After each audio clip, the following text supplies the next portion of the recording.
On a scale from 1 to 10, how fantastic is your marketing and thought leadership content?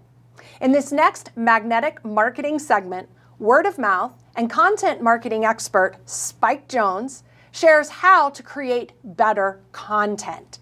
Spike is the Senior Vice President of Strategy at Spreadfast, a social media software company that helps companies connect with their fans on social media. Live from the High Five Conference, here's Spike Jonze. Hi, Meredith Oliver here with another episode of Magnetic Marketing for NSA's Voices of Experience, and I'm here with the man, the myth, the well-suited Spike Jonze.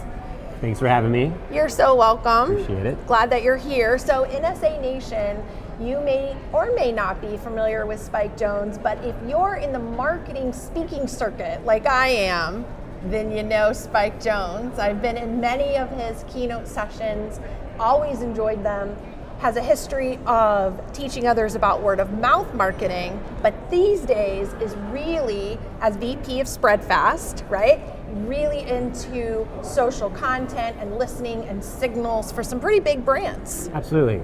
So, as we know, there's a lot of content out there on social. A lot of it's really bad content, right? But it's our job to teach our customers, and everything from big national retail brands to automotive makers, what good content is and how people are going to respond to it. Because actually, at the end of the day, we want people to share, right? And respond and interact, and not let it just be this thing that goes through their feed and they pay no attention and to. It falls flat. Absolutely. Yeah. So, in working with your clients, how do you teach them what is good content, and how can a speaker use that to think about their content marketing? Absolutely. So as brands, and if you're a person who's a brand, or if you're a company who's a brand, you have this spotlight. Yes. And most of the time we love to shine that spotlight on ourselves and go, look at me, I'm awesome. I'm so awesome, because everyone's fighting for attention. Yeah. But we forget sometimes, especially if we have a bigger platform, we can shine that spotlight on the people that love us. Yes. So it's almost, we love them for loving us, and it's a circle of love, not to get too mushy with it. Right. But that's the biggest thing. So when we started thinking about content strategies for our customers, we divide them into 3 buckets. Okay. First bucket we call ego. I don't mean ego in a bad way. No. I mean ego in people love to post on social to talk about themselves. Yes. They love content that highlights the things that they love, the things they like to do, the people around them, their cities, their food. I mean, think about it. I mean, your Instagram feed is, here's what I'm wearing, here's what I'm eating, here's where I'm staying, all that good stuff. So why not give them content that highlights that and go, yes, you are an awesome person. Yes. And I'm going to create a piece of content for you that's going to make you look awesome.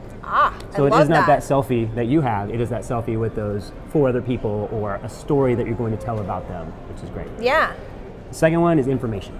Okay. People love to share information, especially new information and complicated information. So that's a pretty easy one. If you've got a new book coming out and you give them a sneak peek, they're going to be very shareable.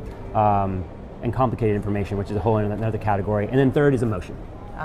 Yes. And the emotion that travels the quickest on the internet, that you probably know, is rage, which we don't like that. No, not at all. Not for a brand, but no. Surprise and delight is the other one, because people love to be surprised and delight. And again, it is shining that spotlight on them and going, you're so awesome, here's something I'm going to do for you that you didn't even ask. Yeah. So is surprise and delight why cat videos do so well on the internet, right? You got to put the cat category all by itself. That's just a total phenomenon. Category. Yes. Okay. That's just a happiness factor. Right? For sure. Yeah. Is there a place in our content marketing for the funny, off-the-wall, once in a while cat video to keep our audiences entertained or delight? I don't know. Absolutely. But I think we're so serious. We take ourselves so seriously all the time, right? And I think people want to see the human side of you. Yeah. Sometimes things that you might think are mundane in your life and not that funny could be hilarious, because it's a touch point. It goes, oh my gosh, I've been through that same thing. Yeah. Or I've been driving to school with when my kid threw up in the back seat and the dog's barking, and I'm having a bad hair day, and it's relatable. So people love to see that. So yes, I think the pieces of funny content are great. Mm-hmm. Sometimes I think people try too hard to be funny. Yes. And then it falls flat. Yeah. But I think it's capturing those everyday moments. If you, just a really simple level, you've got a speaker out there, they're a marketer of one, speaker of one, their whole business, they're doing it themselves. They're getting ready to go give a presentation somewhere, be at a conference. What's some interesting possible content they could put out there at the conference that wouldn't be so look at me, but it would still be effective for them. Absolutely. Thoughts on that? Well, yeah, I think some of it's behind the scenes.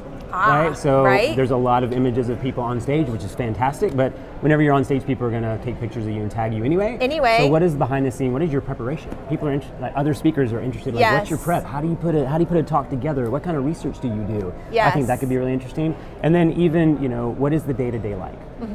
Again, we were looking for relatable touch points where I go, oh, that person is like me. I can relate to them, and therefore I want to know more about that. So I think, again, to you and me, that might seem mundane and it might seem boring, but to the other people out there that would like to do what we do, that's something that they aspire to do. So they want to know, they want to get all those pieces of information that they can. They do. And NSA Nation, please, when you are checking into the Four Seasons or the Ritz for your big keynote, I know you're excited, but think about, does your audience really relate to that? Right. Oh, I'm just rolling into the Ritz again, think about it, right? It's one of the things that social media is like, we put together these magical lives that don't really exist. Oh my gosh. Even if you're staying at the Motel 8, when you're driving by the Ritz, you check in. Right? Oh, I've never done that. Yes, nobody's ever done that. Oh. One of my favorite pieces of marketing is a Chevy Malibu campaign from several years ago. They did #TrulyRich.